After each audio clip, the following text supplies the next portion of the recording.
ओम शांति।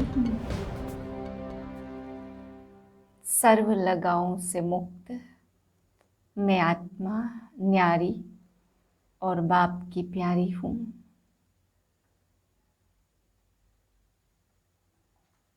मेरी सच्ची लगन एक शिव बाप से है। मैं आत्मा उनकी याद में मगन हूँ। मेरे सम्मुख शिव बाप हैं। उनकी ज्ञान की किरणें मुझ आत्मा पर पड़ रही हैं। मैं सर्वशक्तिमान भगवान के सामने बैठकर उनके महावाक्य सुनती हूँ। 29/6/2021 के महावाक्य हैं। आज बाबा हम बच्चों को समझा रहे हैं कि बच्चे तुम्हें रूहानी श्रृंगार करना है, रूह को ज्ञान गुणों से सजाना है। तुम्हें कोई भी जिस्मानी श्रृंगार नहीं करना है। बाप आए हैं तुम्हें रूहानी श्रृंगार कराने। फिर बाबा समझा रहे हैं कि बच्चे इस दुनिया में सभी कुंभकर्ण की नींद सोए हुए हैं, तो अंत समय में सभी हाय राम कह के दुखी होकर के पुकारेंगे। हाय राम, हे भगवान, ये सब बाबा ने कहा दुख के शब्द हैं, ये सतयुग में हो नहीं सकते। तीर्थ यात्राओं के लिए बाबा समझा रहे हैं कि बच्चे अमरनाथ पे जाते या कोई भी तीर्थ यात्रा करते हैं तो उस समय धंधे धोरी घर घाट सब भूल जाता है। ऐसे ही तुम बच्चे भी रूहानी यात्रा पर हो, इसलिए तुम्हें इस यात्रा पर सब कुछ भूल जाना है। फिर बाबा देहधारी के लिए समझाते कि किसी भी देहधारी में तुम्हारे मोह की रग नहीं होनी चाहिए। बाबा कहते अगर मोह की रग हुई तो फिर बाप से बुद्धि हट जाएगी। बाबा कहते आज की दुनिया में कितना फैशन करते हैं, बाल बनाने के लिए कितना खर्चा करते हैं, कई तरह का फैशन करते। बाबा कहते ये सब जिस्मानी श्रृंगार है, इससे तुम्हें सिर्फ दुख मिलता है। ये सब बाबा ने कहा कलयुगी नर्क की परियां है। अगर तुम रूहानी श्रृंगार करेंगे तो तुम स्वर्ग की परियां बनेंगे। फिर ज्ञान श्रृंगार के लिए बाबा ने कहा कि बाप ज्ञान गुणों से शक्तियों से तुम्हें ऐसा श्रृंगार करते हैं जो तुम्हें स्वर्ग की महारानी बना देते। बाकी बाबा कहते इस दुनिया में तो कलयुगी जिस्मानी श्रृंगार है। कितना बाबा ने कहा गंध लगा पड़ा है। बाबा कहते यहाँ तो खूबसूरती भी अच्छी नहीं। बाबा कहते काले हैं तो अच्छा है। सफ़ेद पोश के लिए बाबा ने कहा आज तुम बच्चे सफ़ेद पोश में हो, साधारण अवस्था में हो, और कल तुम्हारे मुख में सोने की चम्मच होगी। बाबा कहते तुम दूध भी सोने की चम्मच से पिएंगे। कुंभकर्ण के लिए बाबा ने समझाया इस दुनिया में विनाश के समय पर तक सभी कुंभकर्ण की नींद में सोए पड़े, फिर जब जागेंगे तो हाय हाय करेंगे। बाबा कहते विपरीत बुद्धि ही हाय हाय करेंगे, प्रीत बुद्धि तो बाप के साथ में रहेंगे। मीठे बच्चे तुम हो रूहानी पंडे, तुम्हें ग्रस्त व्यवहार संभालते हुए कमल फूल समान बन याद की यात्रा करनी और करानी है। प्रश्न है बाप बच्चों का कौन सा श्रृंगार करते हैं, किस श्रृंगार के लिए मना करते हैं। उत्तर है बाबा कहते मीठे बच्चे मैं तुम्हारा रूहानी श्रृंगार करने आया हूँ। तुम कभी भी जिस्मानी श्रृंगार नहीं करना। तुम बेगर हो, तुम्हें फैशन का शौक नहीं होना चाहिए। दुनिया बहुत खराब है, इसलिए जरा भी शरीर का फैशन नहीं करो। गीत है आखिर वह दिन आया आज। ओम शांति। बेहद का बाप बैठ बेहद के बच्चों को समझाते हैं। बेहद माना कोई हद नहीं, कितने ढेर बच्चे हैं, इतने बेशुमार बच्चों का एक ही बाप है जिसको रचयिता कहा जाता। वह है हद के बाबाएं, यह बेहद के रूहों का बाप है। वह है हद के जिस्मानी बाप जिनको भक्ति मार्ग में सब रूहें याद करती हैं। बाप समझाते देखो देवी देवता जो भारत के मालिक थे अब नहीं हैं, वह कौन थे यह भी तुम अब जानते हो। हम ही सतयुगी सूर्यवंशी घराने के मालिक थे। राजा रानी तो होते हैं ना। तुम बच्चों को अब स्मृति आई है, बाबा आया हुआ है हम बच्चों को राज्य भाग्य का वर्षा देने, विश्व का मालिक बनाने। तो बाप कहते अब सब भक्ति मार्ग में हैं, भक्ति मार्ग को ही रावण राज्य कहा जाता। ज्ञान मार्ग सिर्फ एक बाप सिखाते, तुम बच्चों को उस बेहद के बाप को भक्ति मार्ग में सब याद करते हैं। अभी तुमको 21 जन्म के लिए ज्ञान की राजधानी मिलती है, फिर आधा कल्प तुम पुकारेंगे ही नहीं। हाय राम हाय प्रभु कहने की दरकार ही नहीं रहेगी। हाय राम तब करते जब दुखी होते हैं, तुमको वहाँ दुख होता ही नहीं है। अभी तुम जानते हो यह भी खेल बना हुआ है। आधा कल्प ज्ञान का दिन और आधा कल्प है भक्ति की रात। भक्ति हमको नीचे उतारती है। तुम बच्चों की बुद्धि में सीढ़ी का नॉलेज जरूर चाहिए। बाप समझाते हैं कि यह 84 जन्मों का चक्र है। इस चक्र को जानने से तुम चक्रवर्ती राजा बनेंगे। इसलिए बाबा चित्र भी बनवा रहे हैं, जिससे सिद्ध हो कि हम इस चक्र को जानने से 21 जन्म के लिए राज्य भाग्य लेते हैं। अभी तुम बहुत हो गए हो, बड़ी रूहानी शक्ति सेना बनी है। तुम सब पंडे हो, बाबा भी पंडा है ना। उनको कहा जाता गाइड। पंडा अक्षर शुभ है। यात्रा पर ले जाने वाले पंडे होते हैं ना। यात्री जाते हैं तो उनको एक गाइड मिलता है कि इनको यह सब दिखाओ। तीर्थ यात्रा पर भी पंडे मिलते हैं। बाप कहते जन्म जन्मांतर तीर्थ यात्रा करते आए हो। अमरनाथ पर जाते हैं, तीर्थों पर जाते हैं, परिक्रमा लगाते हैं। वहाँ जाने समय फिर वही याद रहता। घर बार धंधे धोरी सबसे दिल हट जाती है। यहाँ तुमको समझाया जाता अपने घर गृहस्थ में रहते हुए धंधा धोरी भी करते रहो और फिर गुप्त यात्रा पर रहो। यह कितना अच्छा है। जितना बड़ा धंधा करना है उतना करो, किसी को मना नहीं है। बल अपनी राजाई भी संभालो। राजा जनक को भी सेकंड में जीवन मुक्ति मिली ना। तुमको कोई बाहर की यात्रा आदि तरफ धक्के खाने की दरकार नहीं है। अपने घर बार की भी पूरी संभाल करनी चाहिए।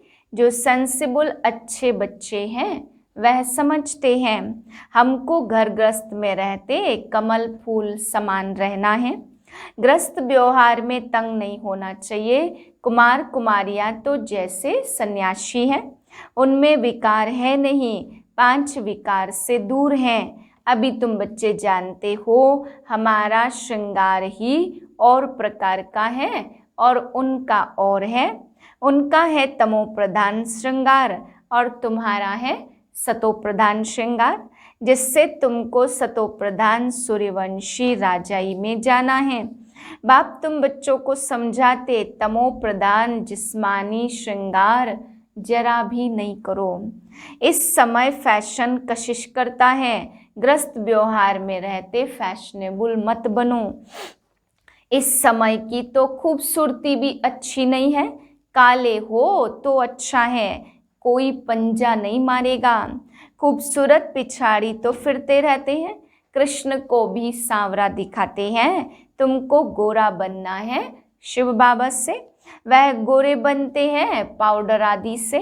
कितना फैशन है बात मत पूछो। साहूकारों की तो सत्यानाश है। गरीब अच्छे हैं, गावड़े में जाकर गरीबों का कल्याण करना है, परंतु आवाज करने वाले बड़े आदमी भी चाहिए। तुम सब गरीब हो ना, कोई साहूकार है क्या? तुम देखो कैसे साधारण बैठे हो। बम्बई में फैशन देखो क्या लगा पड़ा है। बाबा पास मिलने आते हैं तो कहता हूँ तुमने यह जिस्मानी श्रृंगार किया है, अब आओ तो तुमको ज्ञान श्रृंगार कराएं, जिससे तुम स्वर्ग की परी 21 जन्मों के लिए बन जाएंगी। सदा सुखी बन जाएंगे, ना कभी रोएंगे ना दुख होगा।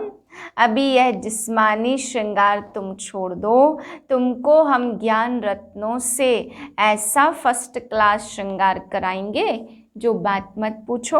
अगर मेरी मत पर चलेंगे तो तुमको पटरानी बनाऊंगा। यह तो अच्छा है ना, तुम सब भारतवासियों को इस तमो प्रधान आसुरी दुनिया नरक से भगाए स्वर्ग की महारानी बनाता हूँ। तुम बच्चे समझते हो आज हम सफेद पोश में हैं, दूसरे जन्म में स्वर्ग में सोने के चम्मच से दूध पिएंगे। यह तो बहुत छीछी दुनिया है, स्वर्ग तो स्वर्ग है, बात मत पूछो। यहाँ तुम बेगर हो, भारत बेगर है, तो बेगर टू प्रिंस गाया हुआ है। इस भारत में ही फिर जन्म लेंगे, तो बाप ने हमको स्वर्ग का मालिक बनाया था। रात दिन का फर्क है। महान गरीब जिनको खाने के लिए कुछ नहीं होता, उनको ही दान दिया जाता है। भारत ही महान गरीब है। बेचारों को यह भी पता नहीं है कि इस समय सब तमो प्रधान है। दिन प्रतिदिन सीढ़ी नीचे उतरते रहते हैं, अभी कोई सीढ़ी चढ़ नहीं सकते। 16 कला से 14 कला, 14 से 12, 12 से 8 नीचे उतरते ही जाते हैं। यह लक्ष्मी नारायण भी पहले 16 कला संपूर्ण थे, फिर 14 कला, फिर सीढ़ी उतरते उतरते पतित बने हैं। तुम सिद्ध कर बतलाते कि कल्प की आयु 5000 वर्ष है, वह फिर सिर्फ सतयुग को लाखों वर्ष कह देते। घोर अंधियारा है ना, तो मनुष्य कैसे माने भगवान आया होगा। वह समझते भगवान तब आएंगे जब कलयुग का अंत होगा। अभी तुम बच्चे इन सब बातों को समझते हो, विनाश सामने खड़ा है। बच्चों को समझाया जाता कि विनाश के पहले बाप से वर्षा ले लो, परंतु कुंभकर्ण की नींद में सोए पड़े हैं, तो बेचारे हाय हाय कर मरेंगे। तुम्हारी जय जयकार हो जाएगी। विनाश में होती ही है हाय हाय, विपरीत बुद्धि हाय हाय ही करेंगे। अभी तुम हो सच्चे की औलाद, सच्चे। नरक का विनाश होने बिगर स्वर्ग कैसे बनेगा। तुम कहेंगे यह तो महाभारत लड़ाई है, उनसे ही स्वर्ग के द्वार खुलने हैं। मनुष्य तो कुछ भी नहीं जानते, तुम्हारी बुद्धि में है हमको दैवी स्वराज्य का माखन मिलता। वह आपस में लड़ते रहेंगे, है वह भी मनुष्य तुम भी मनुष्य, परंतु वह है सब आसुरी संप्रदाय और तुम हो दैवी संप्रदाय। बाप बच्चों को सम्मुख समझाते, तुम बच्चों के अंदर में खुशी रहती है। अनेक बार तुमने ऐसी राजधानी ली है जैसी अभी तुम ले रहे हो। वह आपस में दो बिल्ले लड़ते हैं, माखन तुमको मिलता सारे विश्व की बादशाही का।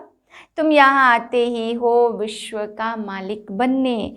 तुम जानते हो हम बाबा से योग लगाए कर्मातीत अवस्था को पाएंगे। वह आपस में लड़ेंगे और हम विश्व की बादशाही पा ही लेंगे। यह तो कॉमन बात है ना। वह बाहुबल वाले विश्व की बादशाही ले न सके। तुम योग बल से विश्व के मालिक बनते हो। तुम्हारा है ही अहिंसा परमो दैवी धर्म। दोनों हिंसाएं वहाँ होती नहीं है। काम कटारी की हिंसा सबसे खराब है, जो तुमको आदि मध्य अंत दुख देती है। यह किसको पता नहीं रावण राज्य कब होता। अभी पुकारते आकर हमको पावन बनाओ, तो जरूर कभी पावन थे ना। भारतवासी बच्चे ही पुकारते, दुख से लिबरेट करो, शांति धाम ले जाओ, दुख हर कर सुख दो।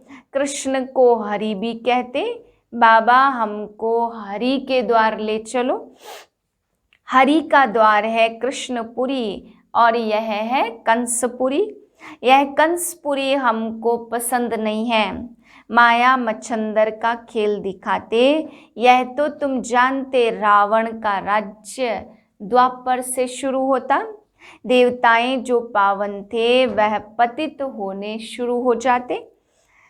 अब हम तो उन सब बातों से निकल परिस्तान में जाते हैं। इसमें बड़ी हिम्मत और महावीर पना चाहिए। बाबा का बनकर पतित थोड़े ही बनना है। वह कहते स्त्री पुरुष इकट्ठे रहे और आग न लगे, यह हो नहीं सकता। इसलिए हंगामा करते कि यहाँ स्त्री पुरुष को भाई बहन बनाया जाता। ऐसा तो कहाँ लिखा हुआ नहीं है। पता नहीं यह कौन सा जादू है। अरे तुम ब्रह्मा कुमारियों के पास जाएंगे और बस तुमको वहाँ बांध के रखेंगी। ऐसे ऐसे बहकाते रहते हैं। यह भी ड्रामा में नूंद है। जिनका पार्ट होगा वह कैसे भी आ जाएंगे, इसमें डरने की बात ही नहीं है। शिव बाबा तो ज्ञान का सागर, सर्व का सद्गति दाता है। ब्रह्मा द्वारा पतित से पावन बनाते। यह अक्षर ऐसे बड़े लिखे हो जो कोई भी आकर पढ़ ले। पवित्रता पर ही कितने विघ्न डालते। बाबा कहते बच्चे किसी भी देहधारी में मोह की रग नहीं जानी चाहिए। अगर कहाँ मोह की रग होगी तो फंस पड़ेंगे। यहाँ तो अम्मा मरे तो भी हलवा खाना। बाबा सामने बिठाकर पूछते हैं, कल तुम्हारा कोई मर जाए तो रोएंगे तो नहीं? आंसू आया तो फेल हुए। एक शरीर छोड़ दूसरा लिया, इसमें रोने की बात ही क्या है? दूसरा कोई सुने तो कहे मुख से अच्छा तो बोलो। अरे अच्छा ही बोलते हैं। सतयुग में रोना होता ही नहीं। यह जीवन तुम्हारा उनसे भी ऊंच है। तुम हो सबको रोने से बचाने वाले, फिर तुम कैसे रोएंगे? हमको पतियों का पति मिला जो हमको स्वर्ग में ले जाते, फिर नरक में गिराने वाले के लिए हम रोए क्यों? बाबा कितनी मीठी मीठी बातें सुनाते वर्षा लेने के लिए। इस समय भारत का कितना अकल्याण हुआ पड़ा है। बाप आकर कल्याण करते हैं। भारत को मगध देश कहते। सिंध जैसे फैशनेबल कोई होते नहीं है। विलायत से फैशन सीख कर आते। बाल बनाने पर आजकल लड़कियां कितना खर्चा करती। उनको कहा जाता नरक की परियां। बाप तुमको स्वर्ग की परियां बनाते। कहते हैं हमारे लिए तो यहाँ ही स्वर्ग है। यह सुख तो ले लेवे, कल क्या होगा हम क्या जाने। ऐसे अनेक विचार वाले आते हैं। अच्छा, मीठे मीठे सिक्के लदे बच्चों प्रति माता पिता बाप दादा का याद प्यार और गुड मॉर्निंग। रूहानी बाप की रूहानी बच्चों को नमस्ते। हम रूहानी बच्चों की रूहानी बाप को नमस्ते। धारणा के लिए पहली पॉइंट, सच्चा सच्चा रूहानी पंडा बन सबको घर का रास्ता बताना है। शरीर निर्वाह अर्थ धंधा करते याद की यात्रा में रहना है। कार्य व्यवहार में तंग नहीं होना है। दूसरी पॉइंट, ज्ञान श्रृंगार कर स्वयं को स्वर्ग की परी बनाना है। इस तमो प्रधान दुनिया में जिस्मानी श्रृंगार नहीं करने हैं। कलयुगी फैशन छोड़ देना है। वरदान, न्यारे और प्यारेपन की योग्यता द्वारा लगाव मुक्त बनने वाले सहज योगी भाव। सहज योगी जीवन का अनुभव करने के लिए ज्ञान सहित न्यारे बनो। सिर्फ बाहर से न्यारा नहीं बनना, लेकिन मन का लगाव न हो। जितना जो न्यारा बनता उतना प्यारा अवश्य बन जाता। न्यारी अवस्था प्यारी लगती है। जो बाहर के लगाव से न्यारे नहीं, वह प्यारे बनने के बजाय परेशान होते हैं। इसलिए सहज योगी अर्थात न्यारे और प्यारेपन की योग्यता वाले, सर्व लगावों से मुक्त। स्लोगन है, स्व पुरुषार्थ और सेवा के बैलेंस द्वारा बंधन संबंध में बदल जाएगा। ओम शांति।